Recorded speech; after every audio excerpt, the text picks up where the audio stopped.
Hi, sa mga hindi nakakilala sa akin, ako po si Ralph. At let's go straight to the point and I will show you my EDC. Ano ba yung EDC? Ang EDC stands for Everyday Carry.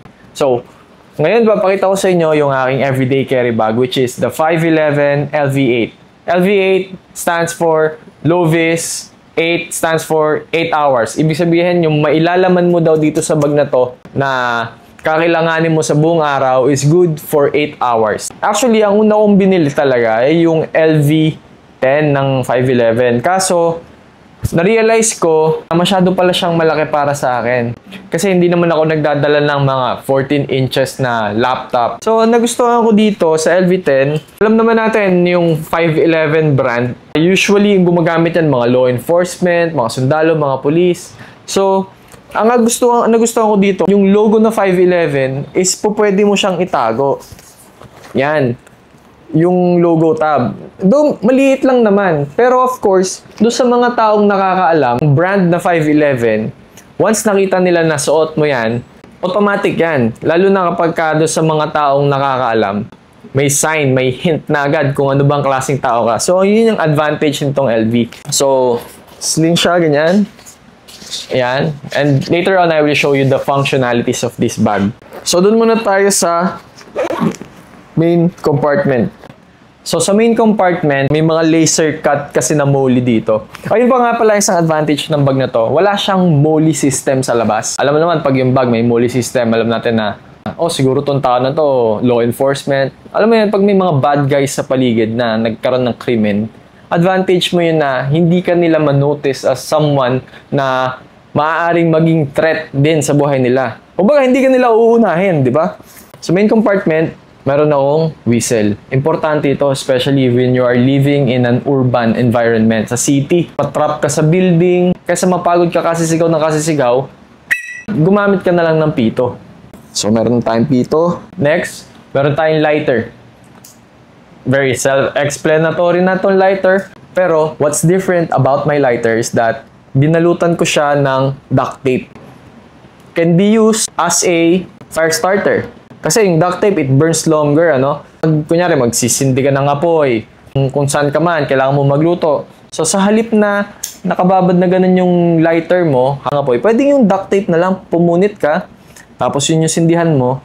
Yun yung magiging fire starter mo. Pwede mo itong gamitin pang bandage, may naputol na kailangan mong pagdugtungin ulit. So, meron kang duct tape dito. Next is, I have a mini screwdriver na may Allen wrench sa kabila. Minsan yung salamin. Yung salamin natin, minsan lumuluwag, di ba? So, fit siya. Ito, multi-tool. Mumurahin lang to. Sa ano ko lang to binili? Sa Divisoria. Nung one time, bumili kami 100 pesos lang. Pero, napakatibay. Subok na to. May pliers. Kailangan Boy Scout, laging handa. O yan, may Phillips screw. Pwedeng pang scrape ng something. Let's say, napako yung kotse mo, di ba? May pang pliers ka. This one is a key organizer. Para hindi ba nagkakalansingan yung mga susi mo sa loob ng bag pag naglalakad ka. Kasi one time, meron kaming pinuntahang lugar. So, studio pala siya. May nagtitaping. Dumaan ako, tapos nagkakalansingan yung mga susi ko. Bukod sa naging distraction ako sa taping na jahe yun, di ba? Alam nila na may dumarating. Para akong janitor sa Harry Potter film. Kakalansingan. Nandito na rin yung spare key ng kotse natin. May mangyari, mga laglag yung susi, hindi natin masabi. At least meron tayong spare key tsaka yung susi ng bahay natin nandyan. Pero spare key lang yun ha. May spare key tayo dito. Tapos ito, meron din na akong dala yung susi ng bahay. Alam mo, kapag lumabas ka ng bahay, dapat siguraduhin mong makakapasok ka ulit pabalik sa loob. Especially emergency, lumabas ka na, tapos hindi mo pala napatay yung plancha ng damit o gasol. Diba? Minsan nakakaligtaan natin yung ganyan eh.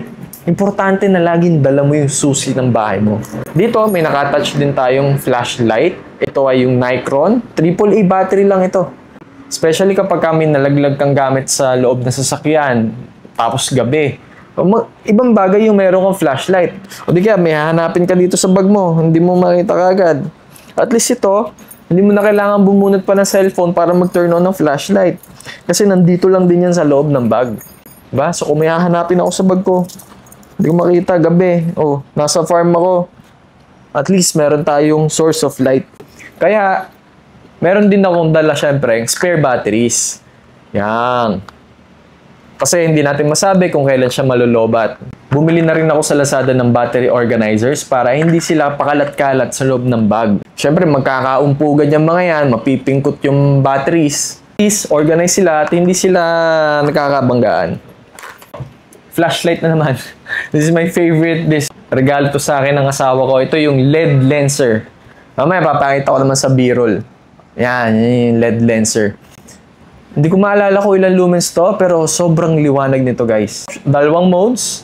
Pwedeng low, pwede mo ding i-high. Tapos yung burst, yung double tap.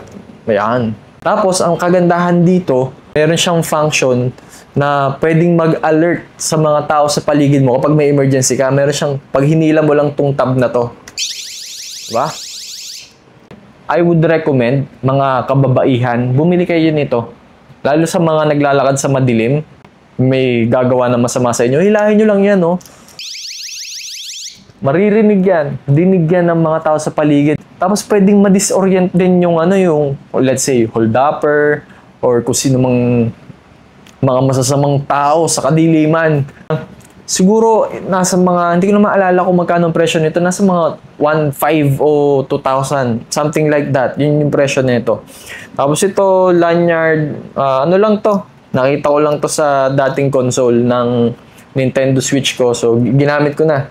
Doon ko na lang inilagay. Dito din yan sa main compartment. So, yung lanyard, para mas madali kong hilahin pag kailangan ko siya, diba? At, rechargeable yun. At meron din yung USB. Next, ito, knife. Yan, folding knife. Well, ito, for emergency purpose lang, kunyari, may gagayatin kang kamatis, sibuyas, diba? May puputulin kang tali. At least meron kang knife palagi. Pero alam nyo, sa Pilipinas, illegal ang magbitbit ng ganitong klaseng kutsilyo. Kaya ito, iniwanan ko to sa sasakyan lang. Let's say, may magka-camping lang, diba? May swimming kayo, kailangan mo may dala kayong kutsilyo, di ba? Pero ito dapat hindi ito dinadala sa labas. Pwede siguro sa pwede ito sa sa kotse. Oh, yan. Dapat may dala kayong folding knife. Tapos, yes, cash. At least 1,000 pesos, 500. May cash ka. Wallet. Yan, nag-organize ng mga ATM cards and IDs. There are good brands already, mga Seiko. Pero kung may budget ka, I would suggest, try mo yung Secreed. Yan, ganda nung leather materials nun. Talagang premium at high quality. Pero, kung budget meal naman, ito pwede na to. Hindi mo naman kailangan ng sobrang mamahalin na gamit. Ito nga, mainit sa mata to kasi nakawin to mga wallet eh. Akala nila may laman. So, ito sa main compartment.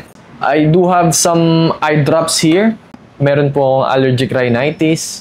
At madalas natitrigger to ng pollution, pollen, ng bulaklak. Very sensitive yung mata ko. Especially kapag kayo masikat yung araw, tapos tatanggalin ko yung salamin ko. Nangangati agad yung mata ko. So, I do have this one. So, dalawa yan. Yung isa pang cleaning, yung isa pang red eyes. Yan. Meron tayong foldable toothbrush. Kailangan natin yan.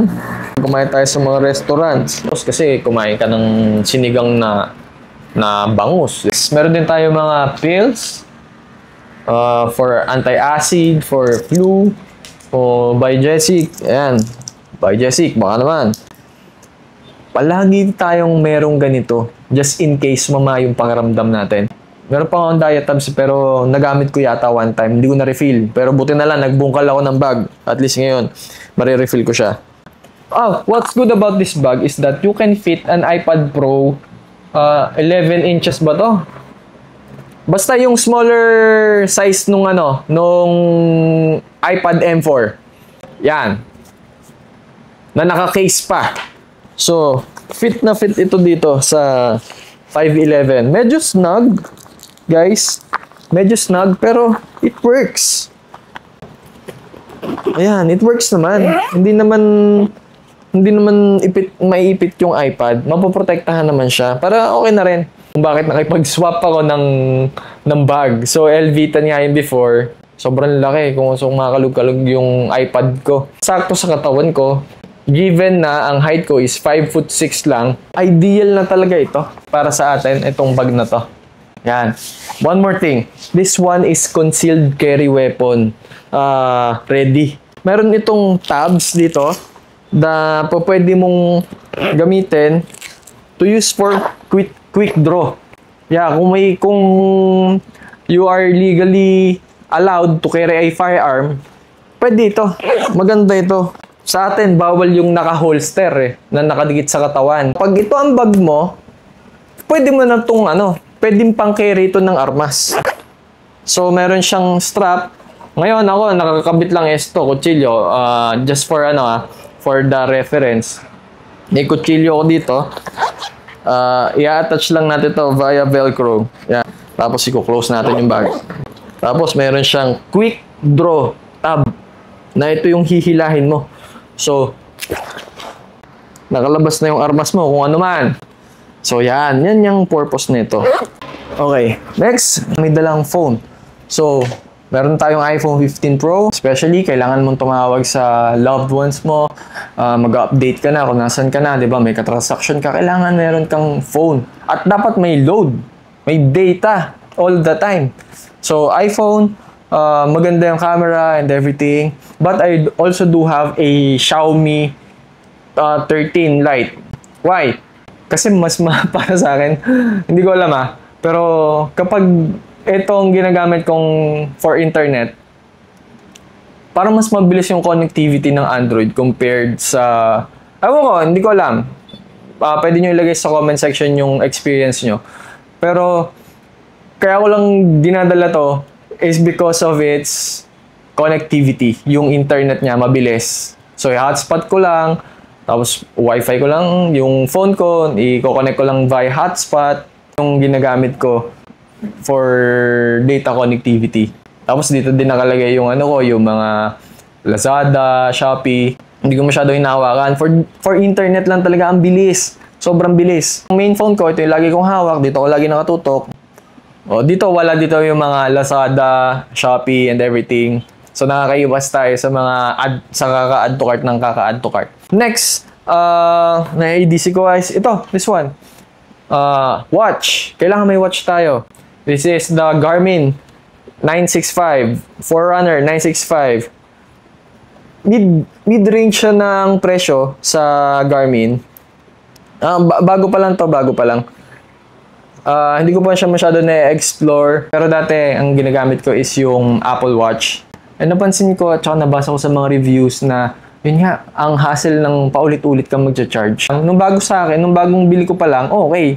Hindi ko nakakalimutan. Bago kala ko na, syempre, nananawa ka na din dun sa Apple Watch. Pag china-charge mo, kung minsan nakakaligtaan mo ng kuhanin kasi hindi ka na-excited sa kanya. Tsaka yun, mas accurate yung nito, yung tungkol sa mga health status, kung tumatakbo ka and everything. This is advisable. Forerunner 965 Garmin. So, yun, susi ng sasakyan. Meron din yung hook and loop na lang yan dito. So, that's pretty much. And I hope I'll see you again on my next video.